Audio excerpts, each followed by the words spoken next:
So a few years back, Coleman came out with two of the biggest RVs to basically hit the market, and that is the 17B and the 17R.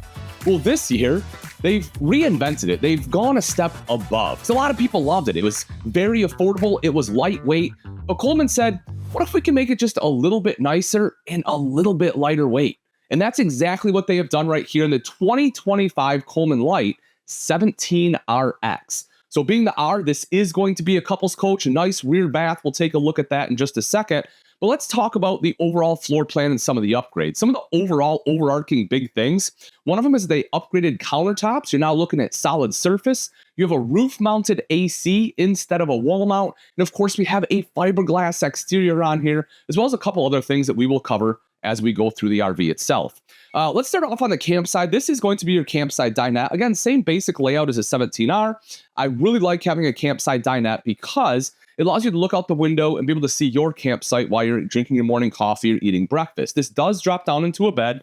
Although at 6 foot tall, you're definitely going to have to scrunch up there to be able to sleep on it, but it does at least give you that other sleeping option if you need it.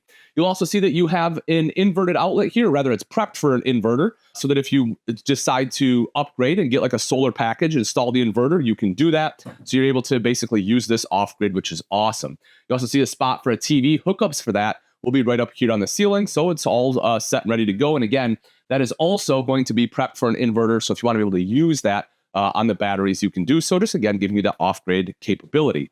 Right down underneath, this is one of my favorite things. If you take a look underneath that dinette, there is huge storage down there that really allows for just a ton of shoe storage in my mind, right? You come in, put your shoes in there, but you can also access it from the top of the dinette here as well. So you have a couple different access points to be able to get down there and access what you need.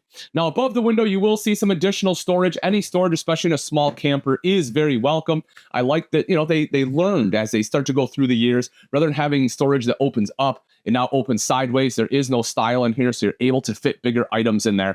I think that is great, especially for someone like myself who loves board games. You can fit some larger ones in there. Let's take a quick look over at the kitchen here right across the way. So you have a 3.3 cubic foot, 12 volt compressor driven refrigerator.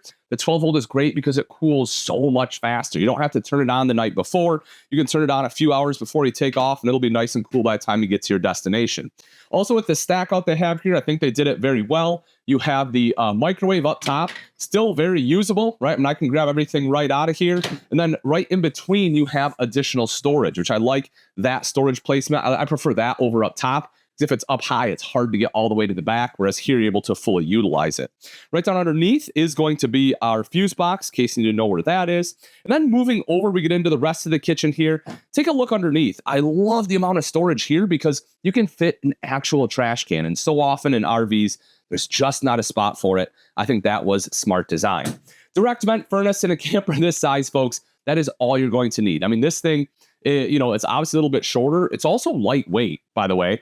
I was talking about weight. This one, as equipped, is under 2,700 pounds dry. You can tow this with so many different options. If you have a Subaru Outback, you can practically tow this thing, right? Like, there are just a ton of options when it comes to tow vehicles that you can tow this with, which is really cool. You will also see that you have a couple of drawers here. So nice full size, or rather full extension drawers, but they're very deep, right? A lot of times when we look at smaller RVs, the drawers are going to be really narrow. They're going to be a little bit more shallow. That is not the case here. These are very, very usable drawers. Recessed 2-burner cooktop with the glass cover for prep space. The faucet is a pull-out faucet now, rather than a standard. So upgraded faucet on here. Over to the side, you have a little cutout, nice little cubby storage. That's a great addition. You can see LED light right up top here, helping to brighten up the kitchen. And again, that additional storage space is going to be right up top. As for the bathroom right back here, we can see the foot flush lever toilet. Man, I have so much room. It's one of the great things about having a rear bath is it just gives you large bathroom space. And not only for sitting on the throne, but more importantly, right over here, you actually have space to be able to get changed in the bathroom, which a lot of times in RVs, believe it or not, especially in travel trailers, you just don't have a good spot to do that. So that's one of the, again, big advantages of the rear bath. The other big thing I love is this huge wardrobe storage. Not only can you get changed in here, but this is where the majority of your clothes will be. You also have additional storage space underneath, so just great storage in here all the way around. Then right across the way is going to be the shower. Has the built-in shower door right here, has the skylight, so at 6 foot tall, I can easily stand up in here, no problem. Now, as far as the size of the shower itself, I'm probably not gonna be able to stand sideways. I'm a little bit broader in the shoulders, but it's a fairly narrow shower. And then let's take a look up front at the main bedroom space. Now, something I really like that they've done is right underneath the bed, you can see all the open space right here. You have a couple different access points, right? Obviously right here from the front as well as up top. This is a perfect place in my mind for like a laundry basket, right? For dirty laundry. But obviously you can store whatever you want in there. And even if you want the extra shoe storage, you have a huge shoe collection, you can certainly do that as well. Now, the comforter that's on here does not come with it. I just wanted to hide the plastic bags. It's not a good look. So we threw this on here just to look a little bit nicer. But on both sides, you can see that you have nightstand electrical outlets. Again, both sides are going to be prepped for inverter. You also have USB ports there. Some additional wardrobe space right up top, even though you have that massive one in the back. For clothes you're not going to use quite as often, you have some extra space there. Plus, you have the shelf running right across the top.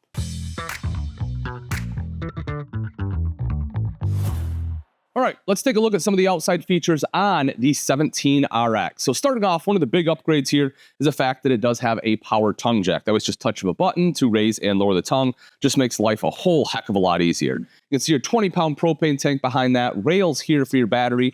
You will notice that there is solar prep there. So if you have like the briefcase style, you can plug it in. But remember, this one is also solar flex ready. So if you want roof mounted panels, you can go that route as well. She's a little wet. She came in from outside, so you can see that we have that water on there. But the biggest thing about this I want to point out is the fact that you have a different exterior on the light as well as makeup.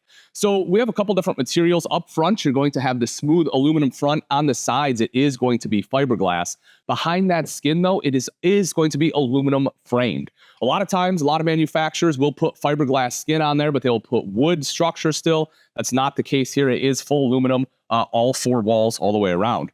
If you drop down underneath, you can see the large pass-through storage, also a little bit bigger than what you would normally find on the 17R. So that's going to be an upgrade. I also really like what they have done for your catch, right? It's a magnetic catch with the little push pin, so that ensures that it's not going to fall. There's some people that complain about the magnets just not holding well enough, then it falls, hits your head. That's not something we want to have happen. It's just just an inconvenience you don't want to have to deal with.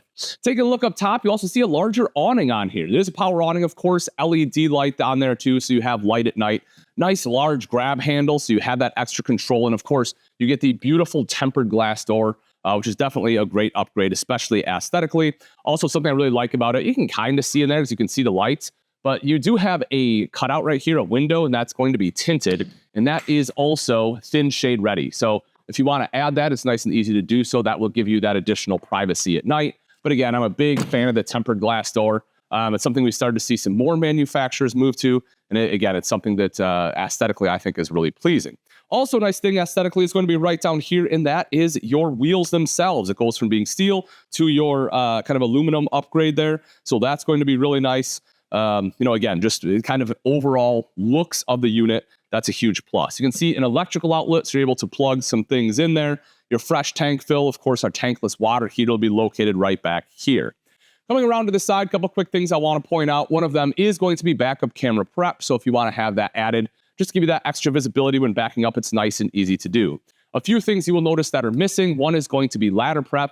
That's because this is not a fully walkable roof. So if you do want to access anything on the roof, you'll have to do so via a ladder. You'll also see this one does not have a bumper. So just be aware of that as well. If you planned on storing your sewer hose in the bumper, you're not going to be able to. But again, the issue with that is you can really only fit specific sewer hoses anyway. And if that's a problem, they accounted for that. And you can see right up kind of up front there in front of that wheel is going to be the storage location for that sewer hose. Speaking of sewer, you also see your terminations right back here, both black and gray tank valve. That's going to be located next to your low point drain. So you kind of, it's nice and easy to access all of that. Your 30 amp power cord is going to be built in, nice and easy to use. Cable here as well. City water inlet. And then another big change here on the 17RX is the fact that this one has a black tank flush. That's super convenient for washing out your black tank that we don't have to stick a hose down the toilet to wash that out. So again, this is a fantastic floor plan if you're looking to get into RVing, right? You want something that has some nice amenities, like you get the thermoformed countertop, the upgraded faucet, the roof mount AC on here, the superior construction, something that is still super lightweight and can be towed by a large range of vehicles. This one right here is a great option. Now, if you're wondering, Ian, what is the price? That's no problem. We have put it in the description. Simply click on the link in there. That will show you nearest availability as well as how much it costs. Thanks for watching. I'm Ian Baker, and until next time, we'll see you.